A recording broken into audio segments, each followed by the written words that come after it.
Chapter 2. The Ruckus at Dragon Palace and the mischievous stone monkey borrowing treasures. Sun Wukong originally wanted to stay by his master's side, but unfortunately received a hint of being expelled from the school, so he reluctantly bowed in farewell. He had tears in his eyes and his voice trembled slightly. "Master, I take my leave. Please take care of yourself." The Patriarch of Bodhi had his back to him, his tone calm yet not lacking in concern. "Go ahead and remember, do not disclose even the slightest secret of the sect." Wukong felt a mix of emotions in his heart and bowed deeply. His senior brothers came to see him off, and some secretly wiped away their tears. Someone sighed. This junior brother left too soon. He hadn't even finished paying his tuition. The Bodhi Patriarch frowned upon hearing this. Seeing this, Wukong pulled his head back. With a swish, the cloud of transformation soared away, disappearing into the horizon. In less than an hour, Wukong hurried back to Flower and Fruit Mountain, only to find the scene before him desolate. The trees were withered, greenery was entirely absent, and the mountain path was covered in piles of fallen leaves. The monkey group outside the water curtain cave was sparse, with a view of desolation everywhere. Wukong scratched his head in the bleak scene, anxiously looking around. What has really happened here? Suddenly, several scrawny little monkeys peeked out from behind a large rock. Upon seeing Wukong, they rushed over and hugged his thigh, crying loudly. "Your Majesty, you finally returned. The chaotic Demon King came to collect protection fees, forcing us to the brink of ruin. If we don't pay on time, he takes us to his filthy hole to work, sharpening knives, washing nails, and we don't even get paid." The brothers are almost drained to nothing. Upon hearing this, Wukong's eyes widened in anger. "What? They dare to bully my monkey clan? Just watch how I deal with them." The little monkey cautiously advised. "Great King. He is very fierce and even demands that we offer peaches as tribute." Wukong scoffed coldly. "That trivial king of chaos is just a petty scammer. Let me help you vent your frustrations." He said this and then rode off on a cloud, straight to the northern water dirty cave.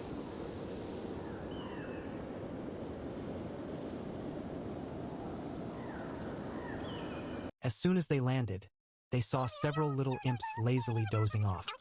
Wukong shouted, "Hey, hurry up and call your Demon King out. A customer wants a refund." The little spirits suddenly woke up and shouted in alarm, "Enemy attack! Someone is causing trouble."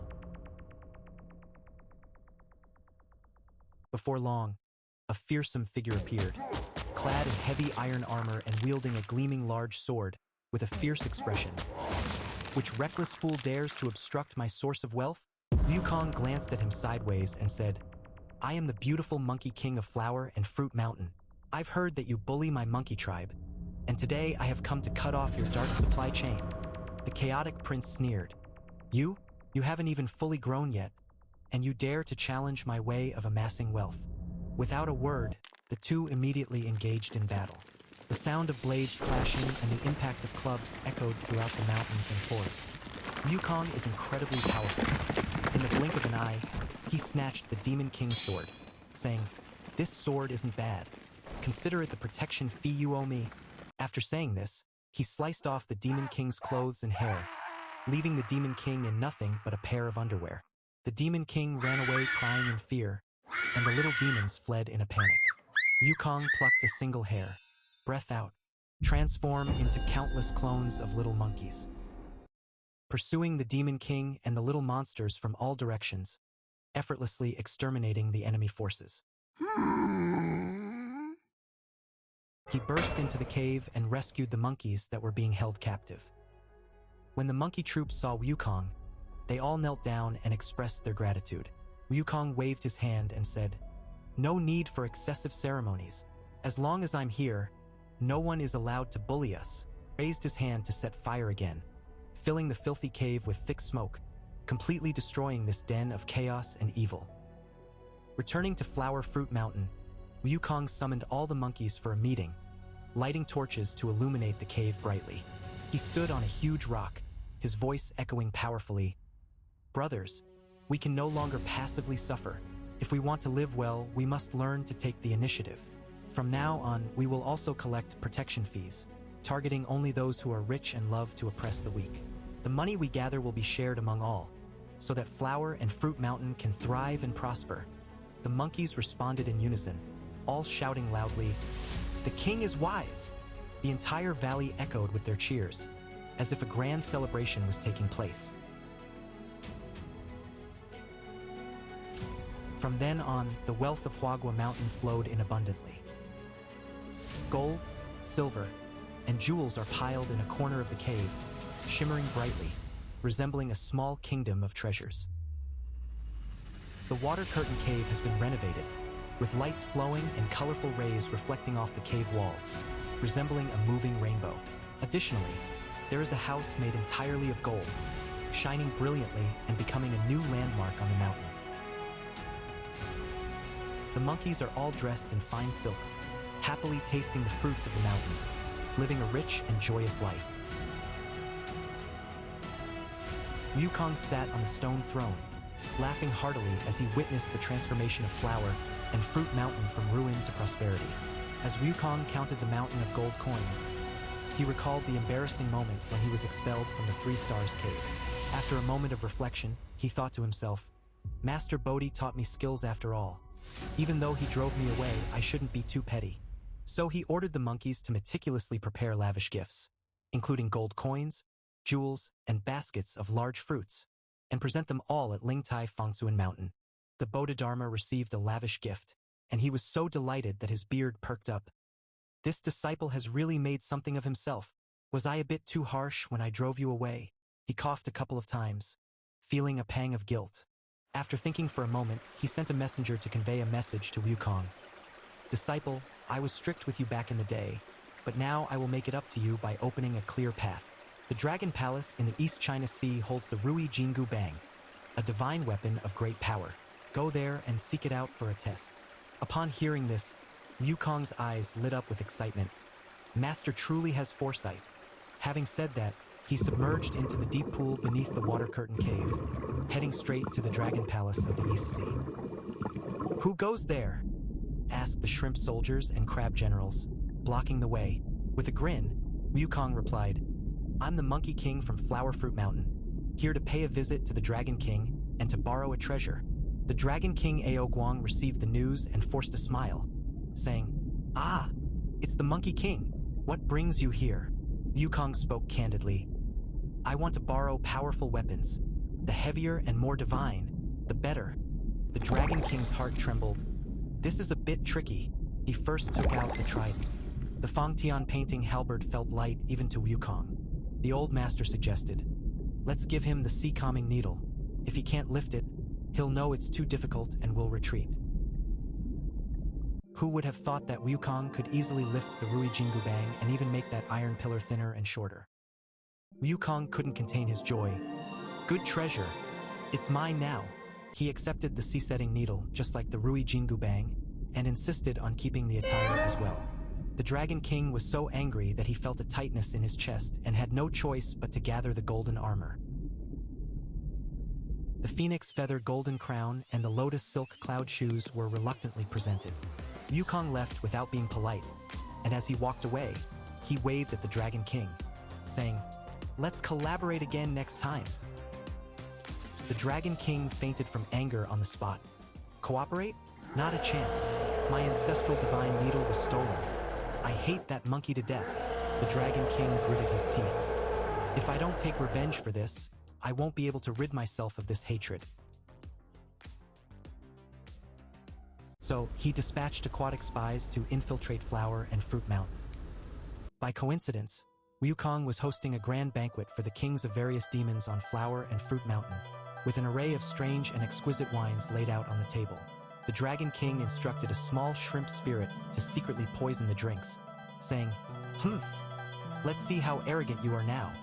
Wukong was drinking happily, repeatedly praising the wine. "This wine has a bit of a unique flavor. Is it Dragon Whiskers mung bean wine? It has a slight spiciness." The monkeys laughed. "Great king, this wine has just been imported from the seabed." Wukong was filled with high spirits and drank it all in one gulp. However, he was unaware that his strong constitution transformed the poisonous wine due to his celestial body. Feeling dizzy, he ran to the bridge, found a pine tree, and fell asleep underneath it. The Dragon King, furious, swam back and forth at the bottom of the sea. With a determined heart, he set off for the underworld to seek advice from Yama, the king of hell. Brother Yen, my scheme has failed. Sun Wukong didn't react at all. You have to help me think of a way. As soon as the Dragon King reached the palace door, he lowered his voice and leaned closer to King Yan's ear. Put that broken monkey Sun Wukong on the book of life and death, so we can take him to the underworld for punishment. The king of hell's ears twitched, but his mind was as clear as a mirror. Sun Wukong? He has already transformed into an immortal body. Who would dare to touch him? If he really comes here, wouldn't that mean he would directly cause the death of my book of life and death? The Dragon King anxiously tugged at the king of hell's sleeve, saying, "Don't worry, this monkey demon isn't very well known yet. If a real fight breaks out, my underwater soldiers will surround and capture him, making him surrender completely." The king of hell didn't respond. He merely turned the ledger of life and death in his hands, sighing heavily. "Dragon King, do you really think I'm afraid of him? I just don't want to stir up more trouble. Just look at my situation. Those troublesome accounts are driving me crazy. I've taken quite a few favors to distribute year-end bonuses and even secretly altered the lifespans of some mortals. Now the Hall of Yama is filled with chaos, and everyone is watching me. Either that, or let's pass this mess on to Sun Wukong. After all, you want to deal with him, right?" Upon hearing this, the Dragon King's eyes lit up. "Wonderful! As long as we shift all the blame onto Sun Wukong, he won't be able to clear his name even if he jumps into the Yellow Springs 800 miles deep. Plus, if I stab him in the back and you give him another blow, even if he has 3 heads and 6 arms, he won't escape the grasp of the underworld." The king of hell pretended to cough twice, flicked his hand to shake open the book of life and death, and exchanged a knowing glance with the Dragon King. "Let's do it this way. I'll go get the ghosts of black and white impermanence to collect his soul right away." The Dragon King turned and left, thinking to himself, "This time with the king of hell supporting me. Let's see how that monkey can still jump around." The king of hell looked at the ledger of life and death, which he had carelessly altered multiple times, and let out a faint, cold snort. Finally found someone to take over. Just as Wukong was sleeping soundly, 2 Grim Reapers in black quietly came to capture him. "The king of hell has ordered, bring Sun Wukong back." Upon hearing this, Wukong was furious and exclaimed, "I have already attained immortality. Why should King Yen have any authority over me? How ridiculous!" In the midst of the struggle, he took out the golden staff and struck the soul-capturing ghost, causing a messy scene.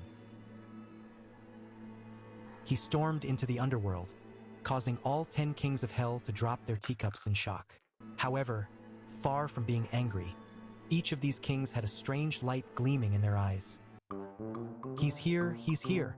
The boss said the scapegoat hero would come, and he really has. There are so many terrible deaths on the book of life and death. And finally, there's a resolution." Wukong sneered. "Trying to snatch my soul? First, bring me the book of life and death." The rulers of the underworld happily presented it with both hands. With a few quick strokes, Wukong neatly crossed out his name and the names of all the monkey tribe, then turned and left with a sense of pride. The 10 kings of hell exchanged smiles and said, "Marvelous! This broken ledger was ruined by a monkey. If the Jade Emperor comes to seek justice, we can just say it was caused by Sun Wukong." Ha ha ha!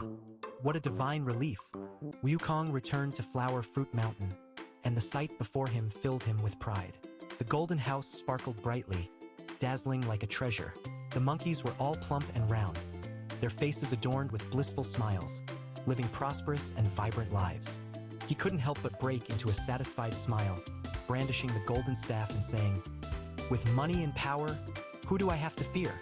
I'll collect protection fees, and my brothers will enjoy their share of the blessings. I'm skilled at fighting and brawling, and no one can outsmart me."